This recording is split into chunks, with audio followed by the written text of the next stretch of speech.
남편이 세상을 떠난 지 겨우 1년. 61세의 그녀는 쓸쓸한 빈자리를 견디지 못한 채 콜라텍의 불빛 속으로 발걸음을 옮겼습니다. 춤은 위로가 되었고 달콤한 말들은 마법 같았지요.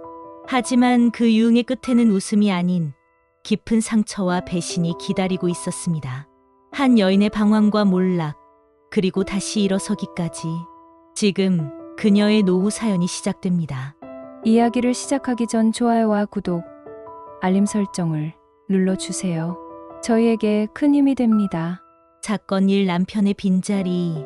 남편이 세상을 떠난 직곡 1년. 영숙은 여전히 아침이면 남편의 이름을 불러야 하루가 시작되는 듯했다. 하지만 대답은 없다. 침대 옆 협탁 위, 검은 리본이 달린 영정사진이 묵묵히 그녀를 바라본다. 남편의 웃음은 사진 속에 갇힌 채 여전히 환했지만 그 웃음은 이제 더 이상 살아있는 따뜻함이 아니었다. 61년을 살아오면서 영숙은 혼자라는 단어와 거의 인연이 없었다. 시골에서 태어나 부모 품에 자라 24세는 남편과 결혼해 바로 아내가 되었다. 이후 평생을 누군가의 아내, 누군가의 엄마로 살았다. 그런데 이제는 집 안이 텅 비어버렸다. 누구의 발자국 소리도, 식탁 위에 올려둘 젓가락 소리도 없었다. 거실 소파에 앉아 텔레비전을 켜놓으면 화면 속 연예인들이 웃고 떠드는 모습이 오히려 더 크게 외로움을 자극했다. 특히 주말이면 남편과 함께 보던 예능 프로그램의 웃음소리가 어색하게 들렸다. 영숙은 리모컨을 잡은 채 채널을 이리저리 돌리다가 결국 전원을 꺼버렸다. 방 안은 순식간에 정적에 휩싸였다. 점심때가 되어도 배는 고프지 않았다. 예전에는 남편이 밥 투정을 하며 뭐 없냐라고 묻곤 했다. 그 한마디가 있었기에 반찬 두세 가지라도 차려내던 영숙이었는데 지금은 김치 한 쪽과 찬밥 한 그릇으로 끼니를 때우기 일쑤였다. 밥 먹는 게 뭐 대수라고 스스로를 달래보지만 속은 허전했다. 저녁이 되면 허무감은 더 짙어졌다. 거실 전등 불빛은 차갑게 느껴졌고 벽시계 초침 소리는 유난히 크게 들렸다. 남편이 떠나고 나서부터 집안은 낯설고 불편한 공간으로 변해 있었다. 그 낯선 공간을 채우려 영숙은 밤마다 술을 조금씩 마셨다. 처음엔 소주 한두 잔이었지만 시간이 지날수록 술잔은 늘어만 갔다. 술에 취해도 마음속 허전함은 채워지지 않았다. 오히려 잠들기 전마다 남편의 목소리가 환청처럼 들려왔다. 영숙아, 이제 좀 쉬어라. 고생 많았다. 그 말을 듣는 순간 눈물이 쏟아졌다. 평생을 함께한 사람이 사라진 자리에 이제 그녀 혼자만 남았다. 며칠 전 동네에서 친하게 지내던 친구 미자가 전화를 걸어왔다. 영숙아, 언제까지 이렇게 지낼 거야? 나랑 같이 콜라텍이나 한번 가보자. 콜라텍? 영숙은 낯선 단어를 중얼거렸다. 들어본 적은 있었지만 직접 가본 적은 없는 곳. 미자는 웃으며 말했다. 거기 가면 우리 또래 사람들 많아. 음악도 나오고 춤도 추고 외로움 싹 달아나. 너 혼자서만 울고 있지 말고 좀 나가서 놀아. 영숙은 대답을 얼버무렸지만 마음 한구석이 이상하게 흔들렸다. 남편 없는 밤이 계속되면서 점점 무너져 가는 자신을 느끼고 있었기 때문이다. 그러나 동시에 죄책감이 들었다. 내가 어떻게 남편이 떠난 지 이제 겨우 1년인데. 그날 밤 영숙은 남편의 영정 앞에 앉았다. 사진 속에서 여전히 환히 웃는 얼굴을 바라보다가 작게 속삭였다. 여보, 나 너무 외롭네. 영숙의 눈가를 타고 눈물이 흘렀다. 그녀는 긴 한숨을 내쉬며 스스로에게 물었다. 사건 이 친구의 권유와 첫 발걸음. 가을비가 추적추적 내리던 어느 오후 영숙은 집 안에서 세탁기를 돌려놓고 멍하니 서 있었다. 젖은 빨래 냄새가 퍼지는데 문득 집안이 유난히 적막했다. 그때 전화벨이 울렸다. 발신자는 친구 미자였다. 영숙아, 뭐해? 그냥 빨래 좀 했지. 빨래만 하고 살 거야? 사람이 그러면 안 되지. 오늘 저녁에 시간 돼. 영숙은 순간 가슴이 철렁 내려앉았다. 또 콜라텍 얘기를 하려는 거구나. 예상은 틀리지 않았다. 같이 콜라텍 가자. 지난번에도 말했잖아. 나 거기 몇 번 갔는데 사람도 많고 음악도 신나. 혼자 집에만 있지 말고 나랑 같이 나가자. 아휴, 나 아직은 그런데 가기 싫어. 싫긴 뭐가 싫어. 거기 가면 나이 든 사람들끼리 다 모여서 웃고 떠들어. 나도 처음엔 어색했는데 가보니까 생각보다 괜찮더라니까. 미자의 목소리는 다정했지만 단호했다. 영숙은 전화를 끊은 뒤에도 한참을 망설였다. 남편이 떠난 지 겨우 1년인데 내가 남자들과 춤이나 추고 있으면 자식들이 알면 뭐라고 할까? 남편이 하늘에서 보면 얼마나 실망할까? 그런 생각이 꼬리에 꼬리를 물었다. 하지만 동시에 밤마다 찾아오는 공허함과 외로움이 다시 등을 떠밀고 있었다. 저녁이 가까워올수록 마음이 더 요동쳤다. 미자는 다시 전화를 걸어왔다. 영수가, 나 지금 택시 잡을 거야. 준비해. 그냥 나랑 같이 밥 먹는다고 생각해. 집에만 있으면 병 난다니까. 결국 영숙은 허겁지겁 화장대 앞에 앉았다. 오래전부터 거의 쓰지 않던 립스틱을 꺼내어 입술에 발랐다. 손이 떨려 색이 삐뚤빼뚤 묻었지만 그녀는 거울 속 자신의 얼굴을 똑바로 마주했다. 이게 나였구나, 이렇게 늙었구나. 주름이 깊게 패인 얼굴을 보니 순간 서글펐다. 그래도 오랜만에 화장을 하자 묘한 긴장이 돌았다. 옷장 속에서 옛날에 입던 원피스를 꺼냈다. 남편이 살아있을 때, 같이 결혼식에 갔을 때 입었던 그 옷이었다. 옷을 입는 순간 남편의 얼굴이 떠올라 잠시 눈물이 났다. 여보, 미안해. 그냥 잠깐 다녀올게. 집에만 있으니까 내가 너무 힘들어서 그래. 속으로 중얼거리며 손수건으로 눈가를 닦았다. 택시를 타고 도착한 곳은 번화가 건물 지하였다. 현관 앞에 커다란 네온 사인이 번쩍였다. 밤의 콜라테. 영숙은 심장이 쿵쿵 뛰었다. 미자는 환하게 웃으며 그녀의 손을 잡았다. 별거 아니야. 그냥 커피 마시면서 음악 듣고 춤추고 그러는 거야. 긴장 풀어. 입구를 지나자 트로트 음악이 쿵쾅거리며 울려 퍼졌다. 은은한 조명 대신 빨간 불빛, 파란 불빛이 번쩍거리고 있었다. 긴 소파에 앉아 있는 사람들은 대부분 6070대 또래였다. 남녀가 짝을 지어 춤을 추기도 하고 혼자서 발을 구르며 박자를 맞추는 사람들도 있었다. 영숙은 그 광경이 낯설어 숨이 막혔다. 이 나이에 이런 데 와도 되는 걸까? 그러나 미자는 당당했다. 봐봐. 다 우리 또래야. 여기서 뭐 부끄러울 게 있냐. 자리에 앉자 웨이터가 다가와 커피와 땅콩을 내왔다. 음악은 점점 더 경쾌해졌다. 트로트 가수의 목소리가 스피커를 타고 쩌렁쩌렁 울렸다. 일어나. 한번 춤 춰보자. 아휴, 나 못해. 나가면 웃을 거야. 누가 웃어? 다 똑같은 사람들인데 그냥 발만 맞추면 돼. 미자는 억지로 영숙의 손을 잡고 댄스플로어로 끌어냈다. 처음엔 몸이 얼어붙었지만 음악에 맞춰 발을 움직이자 조금씩 긴장이 풀렸다. 다른 남자 한 명이 다가와 손을 내밀었다. 같이 추실래요? 영숙은 잠시 망설였으나 결국 손을 잡았다. 남자의 손은 따뜻했다. 그 손길 하나에 가슴이 두근거렸다. 발이 자꾸 엉키고 어색했지만 남자는 웃으며 말했다. 괜찮아요. 천천히 하시면 돼요. 영숙은 순간 자신이 다시 20살이 된 듯한 착각에 빠졌다. 음악 소리, 조명, 사람들의 웃음소리 오랫동안 느껴보지 못한 생기가 몸에 차올랐다. 그러나 무도장을 나와 집으로 돌아오는 길, 영숙은 다시 허무감에 휩싸였다. 화려한 불빛이 사라진 골목길, 택시 창밖으로 스쳐가는 어두운 도심을 바라보며 속으로 중얼거렸다.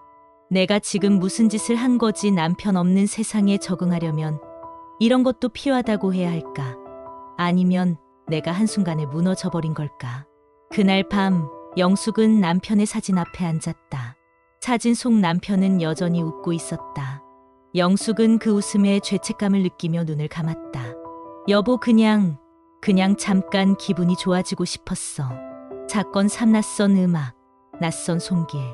그날 이후 영숙의 마음은 하루에도 몇 번씩 요동쳤다. 다시는 안 가야지. 아침에 눈을 뜨면 그렇게 다짐했지만 저녁이 되면 마음이 흔들렸다. 그날 콜라텍에서 들었던 음악과 춤을 추던 순간의 설렘이 자꾸 떠올랐기 때문이다. 집에 혼자 앉아 있으면 어둠이 너무 빨리 찾아왔다. 남편의 사진이 있는 거실은 무겁게 가라앉았고 텔레비전조차 위로가 되지 않았다. 결국 그녀는 다시 미자에게 전화를 걸었다. 오늘도 거기 가? 왜 또 가고 싶지? 그럼 같이 가자. 영숙은 망설였지만 결국 고개를 끄덕였다. 밤, 콜라텍에 들어서자 마치 다른 세상 같았다. 현란한 조명, 쿵쾅거리는 스피커 소리, 그리고 어제보다 더 많은 사람들. 남녀가 팔짱을 끼고 리듬에 몸을 맡기는 모습이 눈에 들어왔다. 중년의 트로트 가수가 부른 노래가 홀을 울리자 누군가는 흥에 겨워 탁자를 치며 박자를 맞췄다. 영숙은 처음보다 덜 어색했다. 음악에 몸을 맡기자 어느새 어깨가 들썩이고 발끝이 박자를 찾았다. 마치 굳게 닫혀있던 문이 조금씩 열리는 듯했다. 그때 누군가 다가왔다. 검은색 셔츠를 입은 남자였다. 60대 중반쯤 되어 보였고 머리는 반백이었지만 눈빛은 자신감으로 빛나고 있었다. 그는 자연스럽게 손을 내밀었다. 춤 한 곡 같이 하실래요? 순간 영숙은 망설였다. 하지만 남자의 미소가 묘하게 안심을 주었다. 그녀는 조심스레 손을 내밀었다. 손이 맞닿는 순간 심장이 두근거렸다. 남자의 손은 거칠지만 따뜻했다. 음악이 시작되자 그는 능숙하게 발을 옮겼다. 영숙은 발걸음을 따라가려 했었지만 자꾸 엉켰다. 그럴 때마다 남자는 부드럽게 웃으며 말했다. 천천히 하셔도 돼요. 음악이 우리를 이끌 거니까. 그 말에 영숙의 얼굴이 붉어졌다. 오래전 젊었을 때 남편과 첫 춤을 추던 순간이 겹쳐졌다. 그때도 나는 서툴렀지. 그런데 그는 언제나 나를 웃게 해줬는데 몸은 아직 어색했지만 가슴은 알 수 없는 설렘으로 가득 찼다. 남자는 곡이 끝나도 손을 놓지 않고 말했다. 이런데 처음 오신 것 같네요. 표정이 금방 들키네요. 네, 맞아요. 친구가 억지로 끌고 와서요. 잘 오셨어요. 사람은 즐기며 살아야죠. 이제 혼자 지내시나요? 순간 영숙의 가슴이 철렁 내려앉았다. 남편이 세상을 떠났다는 사실을 말하는 것이 낯설고 부끄러웠다. 하지만 남자는 고개를 끄덕이며 말했다. 많이 힘드셨겠네요. 하지만 이제부터는 달라질 수 있어요. 다시 웃을 수 있어야죠. 그 말에 영숙의 눈가가 촉촉해졌다. 그날 밤 영숙은 남자와 여러 곡을 함께 추었다. 그의 손에 이끌려 음악 속을 걷는 순간마다 외로움이 조금씩 지워지는 듯했다. 음악이 멈출 때마다 남자는 커피를 건네며 다정하게 말을 걸었다. 우리 나이엔 하루하루가 소중하잖아요. 그냥 즐기면 돼요. 영숙은 알 수 없는 안도감과 동시에 죄책감을 느꼈다. 이래도 되는 걸까? 남편은 뭐라고 하실까? 하지만 그녀는 그 손을 쉽게 뿌리치지 못했다. 집에 돌아오는 길, 버스 창가에 앉아 불빛이 스쳐 지나가는 것을 바라봤다. 손끝에는 아직 남자의 체온이 남아 있었다. 그 온기가 자꾸 마음을 흔들었다. 여보, 나 오늘 또 춤췄어. 영숙은 집에 들어오자마자 남편의 사진 앞에 앉아 속삭였다. 남편의 웃는 얼굴은 아무 말도 하지 않았다. 그러나 영숙은 그 침묵이 무겁게 다가왔다. 그날 밤 이불 속에서 그녀는 오랜만에 가슴이 뛰는 기분을 느꼈다. 그러나 동시에 잠이 쉽게 오지 않았다. 나는 어디로 가고 있는 걸까? 마음은 설렘과 두려움 사이를 오갔다. 사건 4 달콤한 유. 콜라텍에 발을 들인 지 어느덧 한 달이 지났다. 처음에는 미자의 손에 이끌려 억지로 나갔던 영숙이었지만 이제는 스스로 준비를 하곤 했다. 거울 앞에서 화장을 고치며 집안 가득 조용히 흘러나오는 트로트 음악에 발끝을 맞추는 것이 자연스러워졌다. 그날도 영숙은 검은색 원피스를 입고 콜라텍에 갔다. 그리고 그곳에서 다시 그 남자를 만났다. 이름은 정호라고 했다. 은퇴 전에는 사업을 했다고 했고 지금은 혼자 지낸다고 했다. 나이도 영숙과 비슷했고 무엇보다 대화가 자연스럽게 이어졌다. 춤이 끝나고 자리에 앉았을 때 정우가 조용히 속삭였다. 영숙 씨, 사람 인연이라는 게 참 신기하죠. 이렇게 만나게 된 것도 다 이유가 있는 거예요. 영숙은 순간 웃음을 지었지만 마음 한구석은 여전히 불안했다. 하지만 정우는 다정하게 말을 이어갔다. 사람은 웃으면서 살아야죠. 이제는 자식들도 다 커서 자기들 사느라 바쁘잖아요. 우리라고 뭐 다를까요? 남은 인생 즐기면서 살아야 하지 않겠어요? 그의 목소리는 묘하게 따뜻했고 동시에 위험하게 달콤했다. 영숙은 그 말을 듣는 순간 가슴 속 깊은 곳이 흔들렸다. 며칠 뒤 정우는 영숙을 콜라텍이 아닌 다른 곳으로 불렀다. 번화가의 불빛 아래 낡았지만 조용한 호프집이었다. 맥주잔이 채워지고 안주 접시가 오가면서 대화는 조금 더 가까워졌다. 영숙 씨, 저랑 여행 한번 가요. 정우가 맥주잔을 내려놓으며 말했다. 여행이요? 그래요. 강릉 바다도 좋고 경주도 좋고 우리 나이에 뭐가 그렇게 아까워요. 하루라도 재밌게 살다 가야지. 순간 영숙의 머릿속에 남편이 떠올랐다. 남편과 함께 했던 젊은 날의 여행들. 해변에서 사진을 찍고 좁은 여관방에서 함께 웃던 그날들. 하지만 그 기억은 이제 박제된 사진 속에만 남아 있었다. 내가 아직은 그런 건 좀. 영숙이 말끝을 흐리자 정우는 그녀의 손등을 덥석 잡았다. 괜찮아요. 아무도 뭐라 안 해요. 오히려 우리처럼 외로운 사람들이 서로 기대고 사는 게 정상인 거죠. 그 손길은 따뜻했지만 동시에 불편했다. 그러나 영숙은 손을 뿌리치지 못했다. 손끝에 닿은 체온이 오랜만에 느껴보는 인간적인 온기였기 때문이다. 그날 이후 정우는 영숙을 자주 찾았다. 콜라텍에서, 카페에서, 심지어 공원 벤치에서도 그는 늘 같은 말을 했다. 우린 이제 혼자가 아니에요. 내가 영숙 씨 웃게 해줄게요. 영숙은 그 말에 점점 기대고 싶어졌다. 하루 종일 고요한 집에서 혼자 지내다 보면 그의 다정한 목소리가 머릿속에서 메아리 쳤다. 그러나 동시에 마음 한켠은 무거웠다. 이래도 되는 걸까? 남편이 떠난 지 아직 1년밖에 안 됐는데 죄책감이 들었지만 밤마다 찾아오는 외로움은 그 죄책감을 쉽게 무너뜨렸다. 어느 날 정우는 콜라텍에서 춤을 추다 영숙의 귀에 대고 속삭였다. 영숙 씨, 우리 같이 집도 얻어서 살면 어때요? 서로 외롭지 않게. 내가 다 책임질게. 그 말에 영숙의 가슴은 철렁 내려앉았다. 집을 함께 한다니 그건 단순한 춤이나 만남을 넘어선 일이었다. 그러나 정우는 진지한 눈빛으로 그녀를 바라봤다. 이 나이에 혼자 사는 게 무슨 의미가 있겠어요? 같이 웃고, 같이 밥 먹고, 같이 자고 그게 행복이죠. 영숙은 아무 대답도 하지 못했다. 그녀의 마음은 설렘과 두려움, 그리고 죄책감 사이에서 갈라졌다. 그러나 그날 집에 돌아온 그녀는 거울 앞에 앉아 오랜만에 화장을 지우며 자신을 똑바로 바라봤다. 나도 여자로서 다시 살아도 되는 걸까? 남편의 영정사진이 보였다. 그 앞에 앉은 영숙은 속으로 중얼거렸다. 여보, 나 잠깐만 살아볼게. 너무 외로워서 그래. 눈물이 볼을 타고 흘러내렸지만 동시에 가슴 깊은 곳에서 묘한 설렘이 솟아오르고 있었다. 사건 5 방탕의 시작. 영숙의 하루는 조금씩 달라지고 있었다. 예전 같으면 남편의 사진 앞에 향을 피우고 하루를 시작했지만 이제는 콜라텍에서 들려오던 트로트 멜로디가 머릿속을 맴돌았다.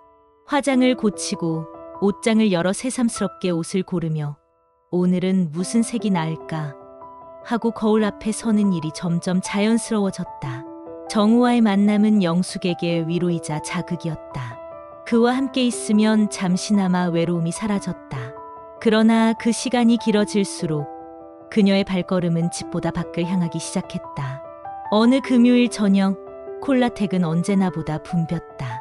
화려한 조명 아래서 중년과 노년의 남녀들이 춤을 추며 웃고 있었다. 정우는 영숙에게 다가와 손을 내밀었다. 오늘은 좀 더 자유롭게 즐겨봐요. 영숙은 그의 손을 잡고 춤을 추었다. 빠른 음악이 흘러나오자 둘은 흥겹게 몸을 흔들었다. 마치 나이를 잊은 듯 젊은 시절의 에너지가 되살아나는 것 같았다. 그 순간 영숙의 가슴 속에서 무언가가 터져나왔다. 내가 아직 살아있구나. 춤이 끝난 후 정우는 그녀를 끌어안았다. 영숙 씨, 너무 예뻐요. 웃는 얼굴이 정말 좋아요. 그의 달콤한 속삭임은 영숙의 귀를 간지렸다. 그녀는 오래간만에 여자라는 존재로서 인정받는 기분에 취해버렸다. 그날 이후 정우는 영숙을 춤뿐 아니라 술자리로도 이끌었다. 처음엔 조심스레 맥주 한 잔을 권했지만 곧 소주와 와인, 노래방의 화려한 불빛 속으로 그녀를 데려갔다. 노래방에서 마이크를 잡은 정우는 목청껏 노래를 불렀다. 우리 영숙 씨, 오늘은 내가 최고로 즐겁게 해줄 거예요. 영숙은 술 기운에 얼굴이 붉어지며 웃음을 터뜨렸다. 내가 이렇게 웃은 게 얼마만인지 모르겠네. 하지만 웃음 속에는 알 수 없는 공허함이 섞여 있었다. 남편과 함께했던 세월이 떠오르며 그 빈자리가 갑자기 커져 보였기 때문이다. 그럼에도 불구하고 그녀는 잔을 들고 또 한 모금 삼켰다. 정우는 점점 더 많은 것을 요구했다. 영숙 씨, 저도 사실 요즘 사업 자금 때문에 좀 힘들어요. 근데 우리 믿고 같이 해봐요. 투자라고 생각하면 돼요. 영숙은 순간 주저했다. 하지만 그의 따뜻한 손길과 다정한 목소리는 그녀를 무너뜨렸다. 얼마면 돼요? 그냥 1,000만 원 정도 나중에 2배로 돌려드릴게요. 그 말에 영숙은 결국 통장에서 돈을 인출했다. 남편이 남겨준 퇴직금의 일부였다. 돈이 오가는 순간 영숙은 어쩐지 심장이 쿵 내려앉는 걸 느꼈다. 하지만 정우는 웃으며 그녀의 손을 꼭 잡았다. 역시 영숙 씨뿐이에요. 내가 평생 은혜 잊지 않을게요. 시간이 흐를수록 영숙의 생활은 뒤틀리기 시작했다. 집에 홀로 앉아 남편의 사진을 바라보는 대신 콜라텍의 불빛이 떠오르고 정우의 목소리가 귓가에 맴돌았다. 손주에게 전화를 걸어 안부를 묻던 습관도 사라졌다. 주말이면 늘 들르던 교회 예배도 점점 빠지기 시작했다. 딸은 전화를 걸어 물었다. 엄마 요즘 왜 이렇게 바빠요? 어디 자주 나가시는 것 같던데. 영숙은 대답을 얼버무렸다. 그냥 친구들이랑 좀 어울려 다녀. 그러나 그 목소리는 흔들리고 있었다.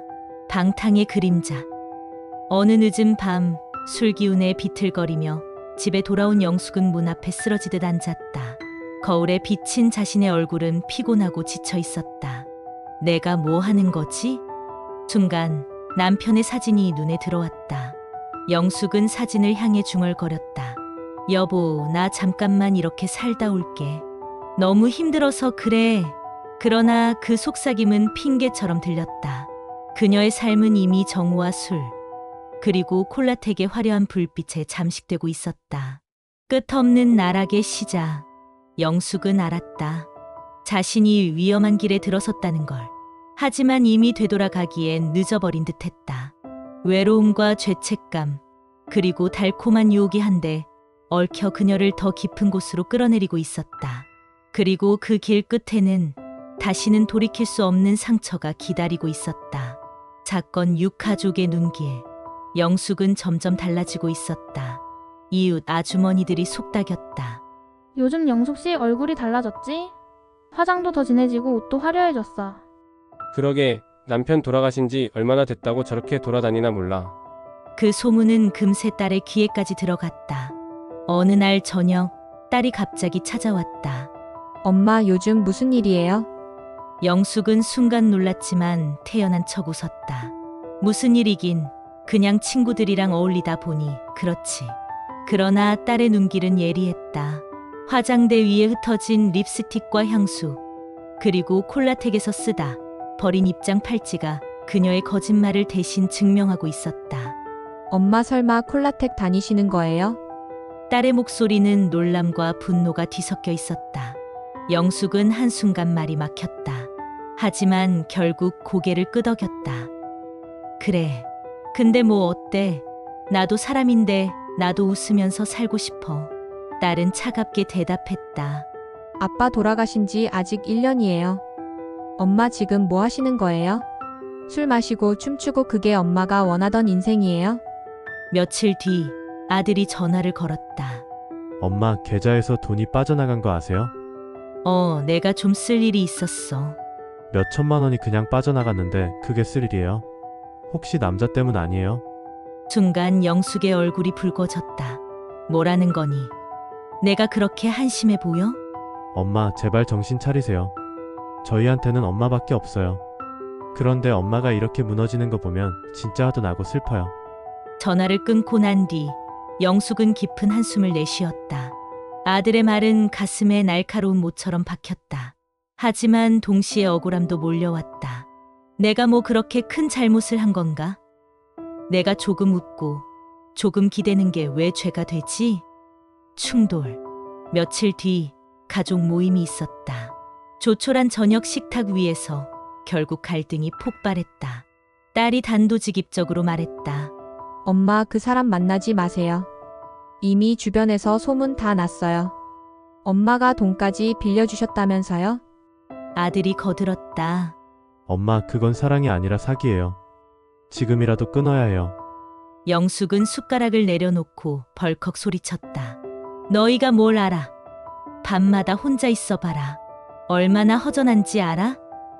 내가 무슨 죄를 지었니? 그냥 살고 싶을 뿐인데.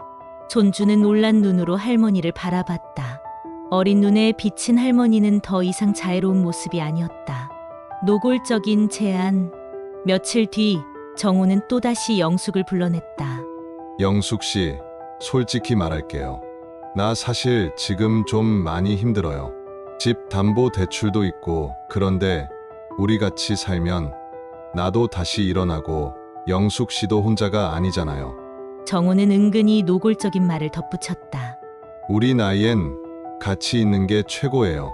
같이 자고 같이 일어나고 혼자 있는 것보다 훨씬 낫잖아요. 그 말에 영숙은 얼굴이 화끈 달아올랐다. 남편이 죽고 난 뒤 단 한 번도 입 밖에 내지 못했던 여자로서의 욕망을 누군가가 대놓고 건드린 순간이었다. 그러나 동시에 치밀어 오르는 죄책감이 그녀의 가슴을 옥죄었다. 흔들리는 중심. 그날 밤 영숙은 술 기운에 비틀거리며 집에 들어왔다. 남편의 영정사진 앞에 앉아 중얼거렸다. 여보, 나 이제 어떻게 해야 해? 나도 사람이야. 나도 외롭고 나도 여잔데. 눈물이 뺨을 타고 흘렀다. 그러나 그 눈물은 더 이상 죄책감만은 아니었다. 욕망과 외로움, 그리고 두려움이 뒤섞인 복잡한 감정이었다. 영숙은 알았다. 이 길을 계속 가다간 결국 자신이 가장 아끼는 가족과도 등을 지게 될 것이라는 걸. 하지만 이미 발은 깊숙이 빠져 있었다. 그리고 그녀의 시선은 남편의 사진이 아닌 정우의 미소를 향해 있었다. 사건 칠출하게 시작. 금 가는 신뢰. 영숙의 삶은 이제 완전히 정우를 중심으로 돌아갔다. 아침에 눈을 뜨면 그의 전화를 확인했고, 저녁이면 화려한 조명을 따라 콜라텍으로 발걸음을 옮겼다. 그러나 그만큼 가족과의 거리는 멀어졌다. 딸은 더 이상 전화를 걸지 않았다. 아들은 어머니의 통장을 직접 확인하겠다고 말했다. 엄마, 제가 은행이랑 통화했어요. 계좌에서 빠져나간 돈 다 확인했습니다. 수천만 원이에요. 도대체 무슨 짓 하시는 거예요? 영숙은 그제야 아들의 눈빛이 달라진 것을 보았다. 걱정이 아니라 분노였다.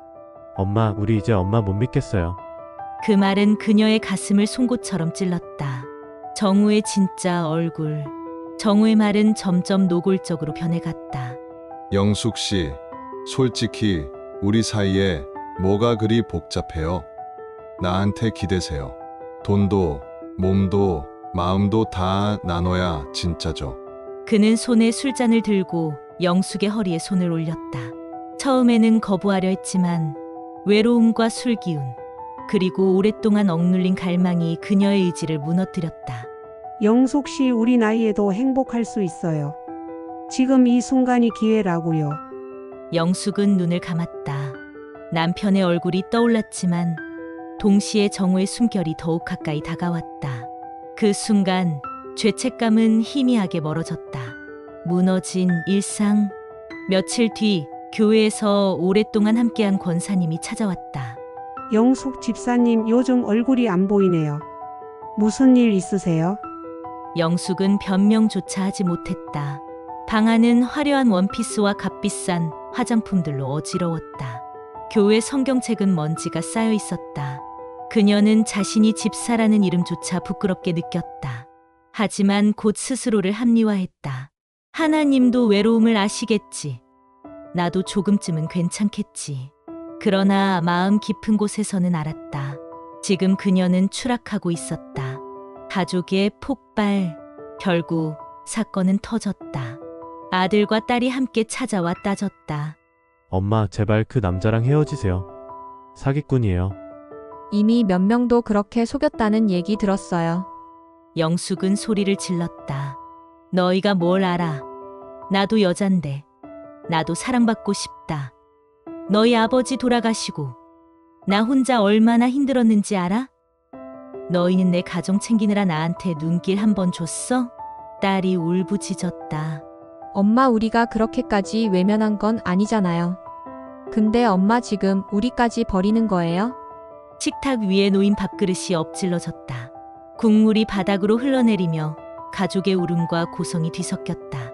되돌아올 수 없는 선. 그날 밤 영숙은 정우의 집에 있었다. 술잔이 오가고 웃음과 속삭임이 이어졌다. 그녀는 마음속 깊은 곳에서 외쳤다. 이러면 안 돼, 이건 내가 아니야. 하지만 이미 되돌아올 수 없는 선을 넘어버린 상태였다. 정우는 그녀의 귀에 대고 속삭였다. 영숙 씨, 이제 나 없으면 안 되잖아요. 우리 그냥 이렇게 살아요. 가족, 그 사람들은 다 자기 살기 바쁘잖아요. 진짜 가족은 우리 둘이야. 그 말은 달콤했지만 동시에 칼날 같았다. 그녀는 알았다.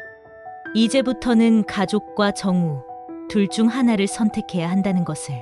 공허한 새벽. 집에 돌아온 영숙은 새벽녘 남편의 영정 앞에 무릎을 꿇었다. 여보, 나 이렇게까지 될 줄 몰랐어. 나도 모르게 빠져버렸어. 미안해. 눈물이 흘렀지만 그 눈물은 이미 정화가 아니라 더 깊은 절망으로 그녀를 끌어내렸다. 창밖은 새벽이었지만 그녀의 마음은 끝없는 밤 속에 갇혀 있었다. 사건 8 붕괴의 순간. 콜라텍의 밤. 그날 밤 콜라텍은 유난히 더 시끄러웠다. 화려한 조명 아래서 중년과 노년의 남녀들이 흥청망청 춤을 추고 술에 취한 웃음소리가 여기저기서 터져나왔다. 영숙은 정우의 손을 잡고 무대 한가운데서 몸을 흔들었다. 음악은 빠르게 흘렀고 그녀의 심장은 그 리듬에 맞춰 요동쳤다. 하지만 문득 거울에 비친 자신의 모습이 눈에 들어왔다. 화려한 원피스, 붉은 립스틱, 술기운에 가득 찬 얼굴. 저게 정말 나야? 순간 정신이 아득해졌다. 정호는 그녀의 허리를 감싸며 귀에 속삭였다. 영숙 씨, 오늘은 그냥 우리 집으로 갑시다. 다 잊고 나한테만 기대요. 그 말은 달콤했지만 동시에 칼처럼 날카로웠다. 그녀는 점점 더 깊은 수렁 속으로 빨려 들어가는 기분이었다. 가족의 결단. 그날 저녁 딸과 아들은 결국 참다 못해 어머니 집으로 찾아왔다. 빈 거실 테이블 위에는 반쯤 비운 술병과 흩어진 화장품들, 콜라텍 전단지가 널려 있었다. 아들이 이를 악물며 말했다. 엄마, 이게 뭐예요? 이게 아빠 떠난 지 1년 된 집이에요. 엄마, 지금 우리 다 버리시는 거예요? 딸은 눈물을 쏟으며 외쳤다. 엄마, 제발 그만해요. 저희가 부족했어요. 근데 엄마가 이렇게까지 무너지면 우리도 어떻게 해야 할지 모르겠어요. 그러나 영숙은 술기운에 붉어진 얼굴로 소리쳤다. 너희가 뭘 알아? 밤마다 얼마나 외로운지, 얼마나 답답한지. 나도 사람인데 나도 살아야 하지 않니? 순간 손주는 거실 문 앞에서 울먹였다. 할머니, 왜 그래? 무서워. 그 어린 목소리에 순간 영숙의 가슴이 철렁 내려앉았다. 하지만 이미 가족의 눈빛은 차갑게 식어 있었다. 정우의 민나? 며칠 후 영숙은 정우와 함께 술집에 있었다. 그는 잔을 비우며 말했다. 영숙 씨, 이제 진짜 결단 내려야 해요. 가족 다 소용없어요. 나만 믿고 돈 조금만 더 도와줘요. 우리 같이 집 얻어서 살자니까. 영숙은 떨리는 손으로 술잔을 내려놓았다. 나 이미 많이 도와줬잖아. 그 정도로는 택도 없어요. 내가 말했잖아요. 영숙 씨는 나 없으면 안 된다니까. 그의 목소리는 달콤하지 않았다. 거칠고 노골적이었다. 영숙은 그제야 깨달았다. 정호가 자신을 사랑하는 게 아니라 그녀의 돈과 외로움을 이용하고 있었다는 걸. 무너지는 집. 영숙은 집에 돌아오자마자 남편의 영정 앞에 무릎을 꿇었다. 여보, 나 큰일 났어. 내가 왜 이렇게 된 걸까? 당신 떠나고 나서 나도 모르게 무너져 버렸어. 그녀의 눈물이 바닥을 적셨다. 하지만 문득 현관문이 열리는 소리가 들렸다. 아들이 들어온 것이다. 아들은 어머니를 내려다보며 단호히 말했다. 엄마, 저희가 이제 엄마 재산을 지켜야 할 것 같아요. 엄마 더 이상 혼자 두면 안 될 것 같아요. 영숙은 그 말이 자식들의 보호가 아니라 불신과 단절이라는 걸 본능적으로 알아차렸다. 그녀는 소리쳤다. 내 인생 내가 살겠다는데 왜 다들 날 가두려 해? 아들은 대답하지 않고 방문을 닫아버렸다. 공허한 새벽. 영숙은 다시 혼자가 되었다. 창밖에는 새벽빛이 스며들었지만 그녀의 마음은 칠흑 같은 어둠 속에 있었다. 정호의 민낯을 알았고 가족의 눈길에서 신뢰가 사라진 걸 확인했다. 그녀는 속으로 중얼거렸다. 나는 이제 어디에도 설 자리가 없구나. 그 순간 그녀는 비로소 깨달았다. 외로움에서 도망치려 했지만 결국 더 깊은 외로움 속으로 빠져들었음을. 사건 9 파멸의 끝. 빈 지갑. 은행 창구에 앉아 통장을 내밀던 영숙은 직원의 말에 귀가 멍멍해졌다. 고객님, 잔액이 83,000원 남아 있습니다. 순간 손끝이 얼어붙었다. 남편이 남기고 간 퇴직금, 평생 모은 저축, 그리고 아이들에게 줄 노후 자금. 모두 어디로 갔을까? 그녀는 알고 있었다.